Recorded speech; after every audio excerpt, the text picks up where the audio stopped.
ನಿಮ್ಮ ಆ ಕಾಲದಲ್ಲಿ ತುಂಬಾ ಕಂಫರ್ಟ್ ಝೋನ್ ಅನ್ನೋ ಹೀರೋ ಯಾರಿದ್ರು? ಬಂದ ತಕ್ಷಣ ಬಾರಯ್ಯ ಅಂತ ಹೆಗಲ ಮೇಲೆ ಕೈ ಹಾಕೊಂಡು ಮಾತಾಡೋದು. ಜಾಸ್ತಿ ನಮಗೆ ಇಷ್ಟ ಆಗಿತ್ತು ಅಂತಂದ್ರೆ ವಿಷ್ಣುವರ್ಧನ್ ಸರ್ ಆಗ್ಬೋದು, ಅಂಬರೀಷ್ ಅವ್ರು ಆಗ್ಬೋದು. ಅಂಬರೀಷ್ ಅವ್ರದ್ದು ಸಿನಿಮಾನೇ ಮಾಡಿದ್ವಿ, ಡೇಟು ಕೊಟ್ಟು ಅವರು ದುಡ್ಡು ಇಸ್ಕೊಳ್ದಂಗೆ ರೆಮ್ಯುನರೇಷನ್ ಇದು ಯಾರು ಮಾಡ್ತಾರೆ? ಆ ಒಲವಿನ ಉಡುಗೊರೆ ಸಂದರ್ಭದಲ್ಲಿ ಕತೆ ವಿಚಾರವಾಗಿ ಅಂಬರೀಷ್ ಸ್ವಲ್ಪ ಡಿಸ್ಕಷನ್ ಬಹಳ ಮಾಡಿದ್ರಂತೆ. ಅದ್ಭುತವಾಗಿ ಸಿನಿಮಾ ಹೋಯಿತು, ಬಟ್ ಆಗ ವ್ಯಾಪಾರದಲ್ಲಿ ನಾವು ಸೋತ್ವಿ. ಯಾರು ಸಿನಿಮಾ ನೋಡ್ತಾರೆ, ಇದನ್ನ ಏನೇನಾಗುತ್ತೋ ಕಮ್ಮಿ ಮಾರ್ಕೊಂಡ್ಬಿಡಿ, ಮಾರ್ಬಿಟ್ಟು ಸಾಲ ತೀರಿಸ್ಕೊಡಿ, ಇಲ್ಲ ಸಾಲಗಾರ ಆಗ್ಬಿಡ್ತೀರಿ ಅಂತೇಳಿ ಭಯ ಹುಡ್ಸ್ಬಿಟ್ಟು.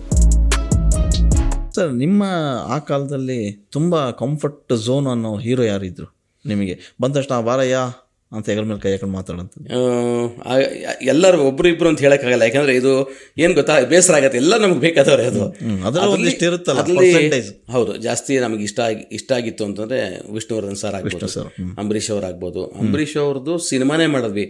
ಅಂಬರೀಷ್ ಅವ್ರದ್ದು PRO ಕೆಲಸ ಮಾಡ್ತಿರ್ಬೇಕಾದ್ರೆ ಪ್ರೊಡಕ್ಷನ್ ಮಾಡಿದ್ವಿ. ಹೌದು. ನಮ್ ಚಿಕ್ಕಪ್ಪ ಹೋಗ್ಬಿಟ್ಟು ಒಂದ್ ಸಿನಿಮಾ ಮಾಡ್ಬೇಕು, ವುಡ್ಲ್ಯಾಂಡ್ಸ್ ಹೋಟ್ಲಲ್ಲಿ ಒಂದ್ ಸಿನಿಮಾ ಮಾಡ್ಬೇಕು, ಮಾಡು, ಯಾರು ಬೇಡ ಅಂತಾರೆ, ಮಾಡು, ಯಾರು ಬೇಡ ಅಂತಾರೆ, ನೀ ಮಾಡೋ ಕತೆ ಚೆನ್ನಾಗಿರ್ಬೇಕು, ಕತೆ ಚೆನ್ನಾಗಿತ್ತು ಅಂತಂದ್ರೆ ನಾನು ನೋಡಪ್ಪ ಆಕ್ಟ್ ಮಾಡ್ತೀನಿ ಅಂತ ಹೇಳಿ. ಈ ಹೊಂದಾಣಿಕೆ ಅಂತ ಹೇಳಿದ್ನಲ್ಲ, ಇದು ಹೊಂದಾಣಿಕೆ ಅಂತಂದ್ರೆ ಕೈಗೆ ಸಿಗ್ತಾರೆ ಅಂತ ಹೇಳಿದ್ರೆ ಹೀಗೆ ಈಗ ಕೈಗೆ ಸಿಗೋದು ಕರೆಕ್ಟ್ ಅಲ್ವಾ? ಫೋನಿಗೆ ಸಿಗಲ್ಲ. ಹೌದು, ಫೋನ್ ಮಾಡಿ ಬೆಳಗ್ಗೆ ಬಂದ್ಬಿಡು ವುಡ್ಲ್ಯಾಂಡ್ಸ್ಗೆ ಅಂತ ಹೇಳಿ, ಅಲ್ಲಿಂದ ಇಮಿಡಿಯೇಟ್ ಆಗಿ ಡಿ ರಾಜೇಂದ್ರ ಬಾಬು ಅವ್ರಿಗೆ ಫೋನ್ ಮಾಡಿ ಕತೆ ಹೇಳ್ಸಕ್ಕೆ ರೆಡಿ ಮಾಡಿ ಕಾನಿಷ್ಕಾ ಹೋಟ್ಲಿಗೆ ಬಂದ್ರು ಅಂಬರೀಷ್ ಅವರು. ಕತೆ ಕೇಳಿ ಕತೆ ಸೂಪರ್ ಆಗಿದೆ ಅಂತ ಹೇಳಿ ಅವರೇ ಪಾಲ್ ಚಂದಾನಿ ಅವ್ರನ್ನ ಫೈನಾನ್ಷಿಯಲ್ ಕೊಟ್ಟು ಸಿನಿಮಾ ಶುರು ಮಾಡಿಸಿ ಸಿನಿಮಾ ಮುಗಿಸೋಕೆ ಎಲ್ಲ ಮಾಡಿಕೊಟ್ರು ಅವರು. ಅದೇ ಒಲವಿನ ಉಡುಗೊರೆ. ಹೌದು, ದುಡ್ಡು ಕೊಟ್ಟು ಡೇಟು ಕೊಟ್ಟು ಅವರು ದುಡ್ಡು ಇಸ್ಕೊಳ್ದಂಗೆ ರೆಮ್ಯುನರೇಷನ್ ಇದು ಯಾರು ಮಾಡ್ತಾರೆ ಸರ್? ಅವ್ರ ಕಾರಲ್ಲೇ ಅವತ್ತು ಒಬ್ಬ ಹೀರೋ ಒಂದ್ ಯಾವ್ದೋ ಇನಾಗ್ರೇಷನ್ ಮಾಡಕ್ಕೋಸ್ಕರನೇ ಕಮರ್ಷಿಯಲ್ ಆಗಿದೆ, ಕಮರ್ಷಿಯಲ್ ಆಗಿ ತಗೊಳ್ತಾರೆ. ಪರಿಸ್ಥಿತಿನೂ ಹಾಗೆ ಇದೆ. ಹೌದು ಅದ್ರ ಆ ಕಾಲದಲ್ಲಿ ಮಾಡಿದ್ರು. ಆಮೇಲೆ ಇನ್ನೊಂದು, ಆ ಒಲವಿನ ಉಡುಗೊರೆ ಸಂದರ್ಭದಲ್ಲಿ ಕತೆ ವಿಚಾರವಾಗಿ ಅಂಬರೀಷ್ ಒಂದು ಸೀನ್ ವಿಚಾರವಾಗಿ ಏನೋ ಸ್ವಲ್ಪ ಡಿಸ್ಕಷನ್ ಬಹಳ ಮಾಡಿದ್ರಂತೆ ಅಂತ. ಅಲ್ಲ, ಅದೇ ಆಸಿಡ್ ಹಾಕಿದ ಸೀನ್ದು. ಅದೇ ಈಗ ಏನಾಯ್ತು ಅಂದ್ರೆ ಕತೆ ಪೂರ್ತಿ ಹೇಳ್ಬಿಡಿದ್ವಿ. ಫಸ್ಟ್ ಹಾಫ್ ಒಂಥರ ಕತೆ ಇದೆ, ಸೆಕೆಂಡ್ ಹಾಫ್ ಒಂದು ಕತೆ ಇದೆ, ತುಂಬಾ ಚೆನ್ನಾಗಿದೆ, ಒಳ್ಳೊಳ್ಳೆ ಕಲಾವಿದರು ಮಾಡಿದ್ರು. ಅಂಬರೀಷ್ ಅವರು ಫಸ್ಟ್ ಹಾಫ್ ಅಲ್ಲಿ ಒಂದು ಲವ್ ಮಾಡೋ ಒಂದು ಬಾಯಾಗಿ ಕಾಣಿಸ್ಕೋತಾರೆ. ಸೆಕೆಂಡ್ ಹಾಫ್ ಅಲ್ಲಿ ಜವಾಬ್ದಾರಿಯ ಬರುತ್ತೆ. ಲವ್ ಅಪ್ಸೆಟ್ ಆದಾಗ ಏನಾಗತ್ತೆ, ಲೀಲಾವತಿ ಅವರು, ಬಾಲಕೃಷ್ಣ ಅವರು, ನಮ್ಮ ಧರ್ಮ ಕೀರ್ತಿರಾಜ್ ಅವ್ರ ಫಾದರ್ ಕೀರ್ತಿರಾಜ್, ಅವ್ರು ಎಂತೆಂತ ಕಲಾವಿದ್ರು, ಏನ್ ಕತೆ ಸಖತ್ತಾಗಿತ್ತು ಮಾತ್ರ ಅದು. ಬಾಬು ಅವ್ರಿಗೆ ಏನು ಅಂತಂದ್ರೆ ಫುಲ್ ರಿಚ್ ಆಗಿರೋದೇ ಅಭ್ಯಾಸ ಆಗೋಗಿದೆ. ಆಗೆಲ್ಲ ಮದ್ರಾಸಲ್ಲಿ ಎಲ್ಲಾನು ನಡೀತಾ ಇತ್ತು, ಸಾಂಗ್ ರೆಕಾರ್ಡಿಂಗ್ ಆಗ್ಬೋದು, ಶೂಟಿಂಗ್ಗಳೆಲ್ಲ ಆಗ್ತಾ ಇತ್ತು. ನಾವು PRO ಆದಾಗ ನಮ್ಮ ಚಿಕ್ಕಪ್ಪ ಅವರು ವಾರಕ್ಕೆ 3-4 ದಿವಸ ಆಲ್ಮೋಸ್ಟ್ ಮದ್ರಾಸಲ್ಲೇ ಎಲ್ಲ ಕೆಲಸಗಳು ಇರ್ತಾ ಇದ್ದು. ಇದೆಲ್ಲ ಕತೆ ಎಲ್ಲ ಆದ್ಮೇಲೆ ಯಾವ್ದೋ ರೆಕಾರ್ಡಿಂಗಿಗೆ ಅಂತ ಅಂದ್ಬಿಟ್ಟು ಹೋಗ್ಯಾರೆ. ಪ್ರಸಾದ್ ರೆಕಾರ್ಡಿಂಗ್ ಸ್ಟುಡಿಯೋ, ಅದ್ಭುತವಾದ ಸ್ಟುಡಿಯೋ, ಅದು ಫಸ್ಟ್ ಕ್ಲಾಸ್ ಆಗಿತ್ತು. ಬಾಬು, ಸುಧೀಂದ್ರ ಇಲ್ಲಿ ಮಾಡಿಬಿಟ್ರೆ ಸಖತ್ತಾಗಿರುತ್ತೆ ನಮ್ಮ ಪಿಕ್ಚರ್ದು ಸಾಂಗ್ ರೆಕಾರ್ಡಿಂಗ್ನ ನೋಡಿ, ಏನೋ ಟ್ರೈ ಮಾಡು ಅಂತ ಹೇಳಿದ್ದಾರೆ. ಅವಾಗ ಇದ್ದಿದ್ದು ಯಾರು? ವೀರಸ್ವಾಮಿ ಅವರು ಅಲ್ಲೇ ಇದ್ದಿದ್ದು, ನಮ್ಮ ಪ್ರೊಡ್ಯೂಸರ್ ಅವರು. ಆಯ್ತಾ, ನಮ್ಮ ಅಂಕಲ್ಗೆ ಚೆನ್ನಾಗಿ ಇದ್ರು ಅವರು. ಆಯ್ತಾ, ಸೀದಾ ಮನೆಗೆ ಹೋದ್ರು. ಯಾವಾಗ ಬಂದು ಊರಿಗೆ ಅಂತ ಕೇಳಿದ್ರು. ಇವತ್ತು ಬಂದೆ, ಬೇರೆ ಯಾವುದೋ ಕೆಲಸ ಮೇಲೆ ಬಂದಿದೆ ಅಂತ ಹೇಳಿ. ನಂಗೊಂಚೂರು ದುಡ್ಡು ಬೇಕು. ಯಾವ್ದಕ್ಕೋ ದುಡ್ಡು ಅಂತ ಕೇಳಾರಂತವ್ರು. ಎಷ್ಟು ಬೇಕು ಅಂತ? 25,000 ರೂಪಾಯಿ ಬೇಕು. ಒಂದು ಪಿಕ್ಚರ್ ಮಾಡ್ತಾ ಇದ್ದೀನಿ ಅಂಬರೀಷ್ನ ಹಾಕೊಂಡು. ಸಾಂಗ್ ರೆಕಾರ್ಡಿಂಗ್ ಪ್ರಸಾದ್ ಲ್ಯಾಬ್ಗೆ ಹೋಗಿದೆ, ಸಾಂಗ್ ರೆಕಾರ್ಡಿಂಗ್ ಮಾಡಬೇಕು ಅಂತ. ಎಂ ರಂಗರಾವ್ ಮ್ಯೂಸಿಕ್ ಡೈರೆಕ್ಟರ್ ಅದಕ್ಕೆ. ಆಯ್ತಾ, ಅಲ್ಲಿ ಹೋಗಿ ಕಂಪೋಸ್ ಮಾಡಿಸಿ ಒಲವಿನ ಉಡುಗೊರೆ ಕೊಡಲೇನು ಟೈಟಲ್ ಟ್ರ್ಯಾಕ್ ಇತ್ತಲ್ಲ, 2 ಸಾಂಗ್ ಶೂಟ್ ಇದು ಮಾಡ್ಕೊಂಡೆ ರೆಕಾರ್ಡಿಂಗೇ ಮಾಡ್ಕೊಂಡ್ಬಂದ್ಬಿಟ್ರು. ವೀರಸ್ವಾಮಿ 25,000 ಕೊಟ್ರು. ಅಂದ್ರೆ ಅದೇ ವಾಪಸ್ ಬಾಂಡಿಂಗ್ ಇತ್ತು. ಅಂದ್ರೆ ಒಬ್ಬ ವ್ಯಕ್ತಿ ನಂಬ್ತಾ ಇದ್ರು. ಆಗಿನ ಕಾಲ 25,000 25 ಲಕ್ಷ ಖಂಡಿತವಾಗ್ಲೂ ಅಲ್ವಾ? ಅಲ್ವಾ, ನಿಂಗೆ ಯಾಕೆ ದುಡ್ಡು ಅಂತ ಕೇಳಿದ್ರಂತವ್ರು. ಅದಕ್ಕೆ ಇಲ್ಲ, ಒಂದು ಪಿಕ್ಚರ್ ಮಾಡ್ತಾ ಇದೀವಿ, ಅಂಬರೀಷ್ ಅವ್ರನ್ನ ಹಾಕೊಂಡು ಡೇಟ್ ಕೊಟ್ಟಿದ್ದಾರೆ, ಆಯ್ತು ಒಳ್ಳೇದಾಗ್ಲಿ ಬಿಡು ಅಂತ ಹೇಳಿ, ಏನೋ ಇದ್ರೆ ಕೇಳು ಅಂತ ಹೇಳಿ ಅವರು ಪಾಪ ಹೇಳಿದ್ರು. ಫೈನಾನ್ಸ್ ಗಿನಾನ್ಸ್ ಎಲ್ಲಾನು ಕತೆ ಎಲ್ಲ ಓಕೆ ಆದ್ಮೇಲೆ ಇಷ್ಟಾಗಿ ಮಾಡಿದ್ಯಾರು? ಎಲ್ಲ ಪಾಲ್ದಾರಿಕೆಯಲ್ಲೇ ಮಾಡಿದ್ದದನ್ನ. ಎಂ ರಾಮನ್ ಅವರು, ಆಮೇಲೆ ಮಂಜುನಾಥ್ ಬಾಬು ಅಂತ ಹೇಳಿ ಈಶ್ವರಿ ಪ್ರೊಡಕ್ಷನ್ಸ್ ಮ್ಯಾನೇಜರ್ ಆಗಿದ್ರು. ಡಿ ರಾಜೇಂದ್ರ ಬಾಬು, ನಮ್ಮ ಅಂಕಲ್ ಜೊತೆಗೆ ಇನ್ನೊಬ್ರು ಅಸಿಸ್ಟೆಂಟ್ ರಾಮೂರ್ತಿ ಅಂತಿದ್ರು ಮುಂಚೆ. ಅವರೆಲ್ಲ ಸೇರಿಸಿ ಆ ಸಿನಿಮಾ ಮಾಡಿದ್ವಿ, ಒಲವಿನ ಉಡುಗೊರೆ. ಪಿಕ್ಚರ್ ಸೂಪರ್ ಹಿಟ್ ಆಯ್ತು. ಹೌದು, ಹುಬ್ಳಿ 40 ವಾರ ಹೋಯ್ತು, ಮೈಸೂರು 100 ಡೇಸ್ ಹೋಯ್ತು, ಬೆಂಗಳೂರು 100 ಡೇಸು, ಮಂಡ್ಯ 100 ಡೇಸು. ಅದ್ಭುತವಾಗಿ ಸಿನಿಮಾ ಹೋಯಿತು. ಬಟ್ ಆಗ ವ್ಯಾಪಾರದಲ್ಲಿ ನಾವು ಸೋತ್ವಿ. ಸ್ವಲ್ಪ ಏರುಪೇರು ಆಯ್ತು. ಅಂದ್ರೆ ಏನಾಯ್ತು ಅಂದ್ರೆ ಪಿಕ್ಚರ್ ಎಲ್ಲ ರೆಡಿ ಆದ್ಮೇಲೆ ಗಾಂಧಿನಗರದಲ್ಲಿ ಯಾರ್ಯಾರು ಟಾಪರ್ಸ್ ಅಂತಿದ್ರು ಅವ್ರಿಗೆಲ್ಲ ಸಿನಿಮಾ ತೋರಿಸಿದ್ವಿ. ಅಂಬರೀಷ್ ತುಂಬಾ ಪೀಕಲ್ ಇದ್ರು. ಅವ್ರ ಕಾನ್ಫಿಡೆನ್ಸ್ ಇತ್ತು ಅಂಬರೀಷ್ ಅವ್ರಿಗೆ, ಪಿಕ್ಚರ್ ಕತೆ ಸಖತ್ತಾಗಿದೆ, ಬೇರೆ ಜಾನರ್ ನಾನು ಸಿನಿಮಾ ಮಾಡಿದೀನಿ, ಮಾಮೂಲಿ ಜಾನರ್ ಬಿಟ್ಬಿಟ್ಟು ಒಳ್ಳೇದಾಗತ್ತೆ ಅನ್ನೋದಿತ್ತು. ಆ ಕಾನ್ಫಿಡೆನ್ಸ್ ನಮಗೂ ಇತ್ತು. ನಮ್ಗೆ ಹೇಳಿದವ್ರು ಏನು ಅಂತಂದ್ರೆ, ಅಲ್ಲಪ್ಪ ನೀನು ಅಂಬರೀಷ್ ಪೀಕಲ್ ಇದ್ದಾಗ ಸಿನಿಮಾ ಮಾಡಿದ್ಯಾ, ಹೇಳಿ ಕೇಳಿ PRO ನೀನು, ಅಷ್ಟು ನಿಮ್ಗೇನು ಅಷ್ಟು ಸಂಪಾದನೆ ಇರಲ್ಲ, ಸಾಲ ಬೇರೆ ಮಾಡ್ಕೊಂಡ್ಬಿಡಿದ್ರಿ ಎಲ್ಲ ಸೇರ್ಕೊಂಡು, ಎಲ್ಲ ಪ್ರಶ್ನವರೆಲ್ಲ ಸಾಲ ಮಾಡ್ಬಿಡಿದ್ರಿ, ಹೆಚ್ಚು ಕಮ್ಮಿ ಆದ್ರೆ ಏನಾಗುತ್ತೆ, ಸೆಕೆಂಡ್ ಹಾಫ್ ಅಲ್ಲಿ ಮಕ್ಕ ಫುಲ್ ಸುಟ್ಟೋಗಿದೆ ಅಂಬರೀಷ್ ಅವ್ರದ್ದು. ಈಗ ಯಾರು ನೋಡ್ತಾರೆ, ಯಾರು ಒಪ್ತಾರೆ, ಯಾರು ಸಿನಿಮಾ ನೋಡ್ತಾರೆ, ಇದನ್ನ ಏನೇನಾಗುತ್ತೋ ಕಮ್ಮಿ ಮಾರ್ಕೊಂಡ್ಬಿಡಿ, ಮಾರ್ಬಿಟ್ಟು ಸಾಲ ತೀರ್ಸ್ಕೊಡಿ, ಇಲ್ಲ ಸಾಲಗಾರ ಆಗ್ಬಿಡ್ತೀರಿ ಅಂತೇಳಿ ಭಯ ಹುಡ್ಸ್ಬಿಟ್ಟು ಹಾಗೇನಾಯ್ತು, ವ್ಯಾಪಾರದಲ್ಲಿ ಕಡಿಮೆಗೆಲ್ಲ ಮಾರ್ಬಿಟ್ಟು, ಯಾಕೆಂದ್ರೆ ಪಾಲವ್ರಿಗೆ ದುಡ್ಡು ಕೊಡ್ಬೇಕಾಯ್ತು. ಅಂಬರೀಷ್ ಅವರ ಒಂದು ಜಾಮೀನ್ ಮೇಲೆ ಕೊಟ್ಟಿದ್ದ ದುಡ್ಡನ್ನ, ಹಾಗಾಗಿ ಸಾಲ ತೀರಿಸ್ಬಿಟ್ವಿ ಎಲ್ಲಾನು. ಪಿಕ್ಚರ್ ಸೂಪರ್ ಹಿಟ್ ಆಯ್ತು, ಸಬ್ಸಿಡಿನೂ ಬಂತು, 1.25-2 ಲಕ್ಷ ರೂಪಾಯಿ ಆ ಟೈಮಲ್ಲಿ. ಅಂಬರೀಷ್ ಅವರು ದುಡ್ಡು ಕೊಟ್ಟಿರಲಿಲ್ಲ.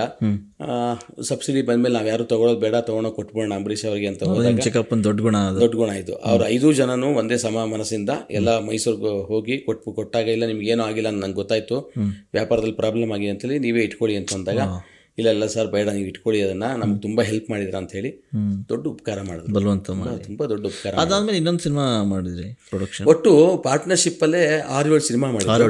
6-7 ಸಿನಿಮಾನು ಕೂಡ ಪತ್ರಕರ್ತರ ಪಾರ್ಟ್ನರ್ಶಿಪ್ ಅಲ್ಲೇ ಮಾಡಿದ್ದು. ಒಂದು ಬಾಂಡಿಂಗ್, ಒಂದು ಹೊಂದಾಣಿಕೆ ಇತ್ತು. ಅದಾದ್ಮೇಲೆ ಗಣೇಶನ್ ಮದುವೆ ಅಂತ ಅಂದ್ಬಿಟ್ಟು ಒಂದು ಮಾಡಿದ್ವಿ. ವಿಶ್ವಸಾಗರ್, ನಮ್ಮ ಸೂರ್ಯಂಡ ಅವರು, ಆಮೇಲೆ ಪದ್ಮನಾಭರಾಜು ಅಂತಿದ್ರು, ಚಿತ್ರರಸಿಕ ಸಂಘ ಎಲ್ಲ ಮಾಡ್ತಾ ಇಲ್ಲ ಅವರು, ರಾಮೂರ್ತಿ ಎಲ್ಲ ಸೇರ್ ಮಾಡಿದ್ದು. ಅದಾದ್ಮೇಲೆ ನಗು ನಗುತನಲ್ಲಿ ಅಂತ ಒಂದು ಮಾಡಿದ್ವಿ, ಗುಂಡನ್ ಮದ್ವೆ ಅಂತ ಒಂದು ಮಾಡಿದ್ವಿ, ಪಟ್ಟಣಕ್ಕೆ ಬಂದ ಪುಟ್ಟ ಅಂತ ಒಂದು ಮಾಡಿದ್ವಿ. ಆಮೇಲೆ ಇವ್ರದ್ದು ನಮ್ಮ ಲಹರಿ ರೆಕಾರ್ಡಿಂಗ್ ಕಂಪನಿ ವೇಲು ಮತ್ತು ಮನೋಹರ್ ಸರ್ ನಾಯ್ಡು ಅವ್ರಿಗೆ ಗಣೇಶನ್ ಗಲಾಟೆ ಅಂತ ಹೇಳಿ ಒಂದು ಅನಂತನಾಗ್ ಅವ್ರ ಸಿನಿಮಾ ಮಾಡ್ಬೇಕಾಗಿತ್ತು. ಪೂರ್ತಿ ಸೀಸನ್ ಬಂತ, ಗಣೇಶನ್ ಮದುವೆ ಸೀಸನ್ ಇತ್ತಲ್ಲ ಅವಾಗ, ಆದ್ಮೇಲೆ ಗಣೇಶನ್ ಗಲಾಟೆ ಅಂತ ಹೇಳಿ ಎಲ್ಲ ಪಾಪ ಅನಂತನಾಗ್ ಅವರು ಡೇಟ್ ಎಲ್ಲ ಕೊಟ್ಟು ಎಲ್ಲ ಆಗಿತ್ತು. ಪಣಿ ರಾಮಚಂದ್ರ ಅವ್ರ ಕತೆ ಎಲ್ಲ ಒಪ್ಸಿ ಎಲ್ಲ ಆಗೋಗಿತ್ತು. ಅದ್ರಲ್ಲಿ ಹರಿಯವ್ರಿಗೆ ಮಾಡಬೇಕು ಅಂತಾನೆ ಇದ್ದಿದ್ದು. ಕತೆ ಎಲ್ಲ ಓಕೆ ಮಾಡಿಸಿದ್ವಿ ಮನೋಹರ್ ನಾಯ್ಡು ಅಣ್ಣ ಅವ್ರಿಗೆ, ಅವರೆಲ್ಲ ಓಕೆ ಮಾಡಿ ಗೋ ಹೆಡ್ ಅಂತೆಲ್ಲ ಹೇಳಿದ್ರು. ಕಾಂಟ್ರಾಕ್ಟ್ ತೊಗೊಂಡ್ವಿ, ಅದನ್ನ ಒಂದು ಪಿಕ್ಚರ್ ಫಸ್ಟ್ ಕಾಪಿ ತೆಗೆದು ನಾವು ನಿಮಗೆ ಕೊಡ್ತೀವಿ, ಇಷ್ಟು ದುಡ್ಡು ಕೊಟ್ಬಿಡಿ ಅಂತ ಹೇಳಿ. ಆಮೇಲೆ ಅನಂತನಾಗ್ ಅವ್ರಿಗೆ ಎಲೆಕ್ಷನ್ ಬಂದ್ಬಿಡ್ತು. ಪಾಪ ಅವ್ರು ಕರೆದು ಹೇಳಿದ್ರು, ನಂದು ಬಿಡ್ತಾ ಇಲ್ಲ, ಐ ಥಿಂಕ್ ರಾಮಕೃಷ್ಣ ಹೆಗಡೆ ಅವರು ಪೀರಿಯಡಲ್ಲಿ ಬಿಡ್ತಾ ಇಲ್ಲ, ಹೌದು ನೀವು ಬೇರೆಯವ್ರನ್ನ ಇಟ್ಕೊಂಡು ಮಾಡಿ ಸಿನಿಮಾನ ಅಂಥೇಳಿ. ಪಾಪ ಅವರು ನಮಗೆ ಆಗಲ್ಲ ಅಂತ ಹೇಳಿಬಿಟ್ರು. ಅದಾದಮೇಲೆ ಶಶಿಕುಮಾರ್ ಸರ್ ಹತ್ರಕ್ಕೆ ಹೋದ್ವಿ, ಕಥೆಯೆಲ್ಲ ಓಕೆ ಆಯಿತು, ಪಿಕ್ಚರು ಚೆನ್ನಾಗಿ ಬಂತು. ಗಣೇಶ ಸೀರೀಸಲ್ಲಿ ಅನಂತನಾಗ್ ಅವ್ರು ಇಲ್ಲ ಅಂದರೆ ಬೇಸರ ಆಗತ್ತೆ ಅಂತ ಹೇಳಿ ಮತ್ತೆ ವಾಪಸ್ ರಿಕ್ವೆಸ್ಟ್ ಮಾಡಿದಾಗ 2 ದಿವಸ ಡೇಟ್ ಕೊಟ್ಟು, 1 ದಿವಸ ಏನೋ ಡೇಟ್ ಕೊಟ್ಟು ಅನಂತನಾಗ್ ಅವರು ಗೆಸ್ಟ್ ಆಗಿ ಮಾಡಿ, ಅದು ಕೂಡ ಸೂಪರ್ ಹಿಟ್ ಆಯಿತು. ಪಿಕ್ಚರ್ ಚೆನ್ನಾಗಿ ಹೋಯ್ತು. ಅದನ್ನ ನಮ್ಮ ಅಧ್ಯಕ್ಷತೆ, ನಮ್ಮ ಅಂಕಲ್ ಅವರ ಅಧ್ಯಕ್ಷತೆಯಲ್ಲೇ ಲಹರಿ ಅವ್ರಿಗೆ ಮಾಡಿಕೊಟ್ಟಂಥ ಸಿನಿಮಾ. ಹೌದು ಎಲ್ಲ ಸರಿ. ಅದಾದಮೇಲೆ ಮತ್ತೆ ಅದು ಆ ಹಂಗೆ ಮುಂದೆ ಹೊರಿಬೇಕಿತ್ತು. ಯಾಕೆ ಈಗ ಎಲ್ಲದೂ ನಿಮ್ಮ ಕೈಯಲ್ಲಿದೆ, ನೀವು ಮಾಡ್ಬೋದಿತ್ತು, ಸಿನಿಮಾ ಪ್ರೊಡ್ಯೂಸ್ ಮಾಡೋದ ಇಲ್ಲ. ಏನಾಗುತ್ತೆ ವಿಜಯಣ್ಣ, ಅವಾಗ ಒಂದು ಹೊಂದಾಣಿಕೆ ಇತ್ತು. ಅಂದ್ರೆ ಎಲ್ಲ ಕಲಾವಿದ್ರಿಗೂ ಕೂಡ ಒಂದು ಮೀಡಿಯಾ ಅಂತಂದ್ರೆ ಒಂದು ರೆಸ್ಪೆಕ್ಟ್ ಇತ್ತು. ನಾನು ಹೇಳ್ತಿರೋದು ಇವಾಗ ರೆಸ್ಪೆಕ್ಟ್ ಇಲ್ಲ ಅಂತ ಹೇಳ್ತಿಲ್ಲ, ಅವಾಗ ಬಾಂಡಿಂಗ್ ಇತ್ತು. ಬರೀ ಪ್ರಿಂಟ್ ಮೀಡಿಯಾ ಮಾತ್ರ ಇತ್ತು. ಒಂದು ಹೊಂದಾಣಿಕೆ, ಸಿಕ್ಕಾಪಟ್ಟೆ ಹೊಂದಾಣಿಕೆ ಇತ್ತು. ಒಬ್ರು ಯಾರೋ ಬಂದು ಕೇಳಿದಾಗ ಇಲ್ಲಪ್ಪ ನಾವು ಇಲ್ಲ ಅಂತ ಹೇಳಕ್ಕಾಗಲ್ಲ, ಅವ್ರಿಗೆ ನಮಗೆ PRO ಸೂರ್ಯಂಡ ಅವರು ಬೇಕಾದವರು, ಪತ್ರಕರ್ತರು ಬೇಕಾದವರು ಅಂತ ಹೇಳಿ ಒಂದು ಬಲ್ಕಾಗಿ ಡೇಟ್ ಕೊಡೋರು. ಅಂದ್ರೆ ಈ ಒಂದು ಸಿನಿಮಾ ಮಾಡಬೇಕಾದ್ರೆ ಈಗ ಒಬ್ಬ ಡೈರೆಕ್ಟರ್ ಏನು ಮಾಡೋರು, ಒಬ್ಬ ಕ್ಯಾರೆಕ್ಟರ್ನೋ ಅಥವಾ ಒಂದು ಹೀರೋದು ಒಂದು 25 ದಿವಸ ಡೇಟ್ ಬೇಕು ಅಂತಂದ್ರೆ 28 ದಿವಸ ತಗೊಳ್ಳಿ ಅಂತ ಹೇಳೋರು ಯಾರು ಡೈರೆಕ್ಟ್ರು. ಯಾಕೆಂದ್ರೆ 3 ದಿವಸ ಅಕಸ್ಮಾತ್ ಏನೋ ನೇಚರ್ ಕೈ ಕೊಡ್ತು ಅಂತಂದ್ರೆ 25 ದಿವಸ ಶೂಟಿಂಗ್ ಅಷ್ಟೊಳಗೆ ಮುಗಿಸೋರು.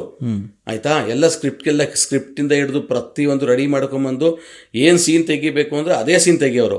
ಆ ಸ್ಪಾಟಲ್ಲಿ ಬಂದು ಚೇಂಜ್ ಮಾಡ್ತಿರ್ಲಿಲ್ಲ ಅಲ್ವಾ. ಹಾಗಾಗಿ ಬೇಗ ಮುಗಿತಾ ಇತ್ತು, ಒಂದು ಹೊಂದಾಣಿಕೆ ಇತ್ತು, ಒಂದು ಬಲ್ಕ್ ಆಗಿ ಕೊಡೋರು ಡೇಟ್ನ.